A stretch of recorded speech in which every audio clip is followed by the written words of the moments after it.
একবার চাকরির ইন্টারভিউতে একজন কোম্পানির বস একটি অদ্ভুত প্রশ্ন করেছিল একজন লোককে। সেই প্রশ্নটি শুনে প্রায় 200 জন মানুষ চুপ হয়ে যায়। প্রশ্নটি ছিল এমন: মনে করুন এক ঝড়ের দিনে আপনি আপনার গাড়ি ড্রাইভিং করছেন। একটি বাস স্টপ অতিক্রম করার সময় দেখলেন সেখানে 3জন লোক দাঁড়িয়ে আছে। প্রথমজন একজন সুন্দরী নারী যাকে আপনি মন প্রাণ দিয়ে ভালোবাসেন এবং সারা জীবনের জন্য তাকে কাছে পেতে চান। দ্বিতীয়জন আপনার খুব পুরনো এক বন্ধু যে আপনার জীবন একবার বাঁচিয়ে দিয়েছিল। এবং তৃতীয়জন একজন বৃদ্ধ মহিলা যাকে খুব অসুস্থ দেখাচ্ছিল।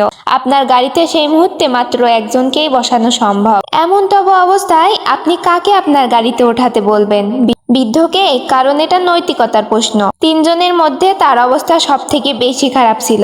আপনি আপনার বন্ধুকে ওঠাতে পারেন, কেননা সে একবার আপনার জীবন বাঁচিয়েছিল। কিন্তু বৃদ্ধ মহিলা ও বন্ধু দুজনকেই ছাড়তে হবে যদি আপনি আপনার পছন্দের মানুষটিকে হারাতে না চান। প্রায় 200 জন প্রার্থী একই প্রশ্ন করা হয়েছিল এবং তাদের মধ্যে একজনের উত্তর ছিল সম্পূর্ণ আলাদা, আর চাকরিটা তাকেই দেওয়া হয়েছিল। জানেন সেই ব্যতিক্রম উত্তরটি কি ছিল? তিনি খুব সহজেই বলে দিয়েছিলেন, এরকম পরিস্থিতিতে আমি আমার গাড়ি থেকে নেমে চাবিটা পুরনো বন্ধুর হাতে দিয়ে বলবো বৃদ্ধ মহিলাটিকে হসপিটালে পৌঁছে দিতে, এবং আমি আমার প্রিয় মানুষটির হাত ধরে দাঁড়িয়ে থাকতাম যতক্ষণ না পরবর্তী বাস আসে। এই উত্তরটি আসলে সবার দৃষ্টিভঙ্গি পাল্টে দিয়েছিল এবং সবাইকে এটা ভাবতে শিখিয়েছিল যে ব্যতিক্রম কিছু ভাবো। প্রত্যেকেই সফলতা এবং সেটি করার ক্ষমতা প্রবৃত্তি নিয়ে জন্মায়, কিন্তু একজনই সফলতা পায় যে কিনা ব্যতিক্রম কিছু ভাবে। সুতরাং সবসময় নিজেকে ইউনিক করার চেষ্টা করবেন।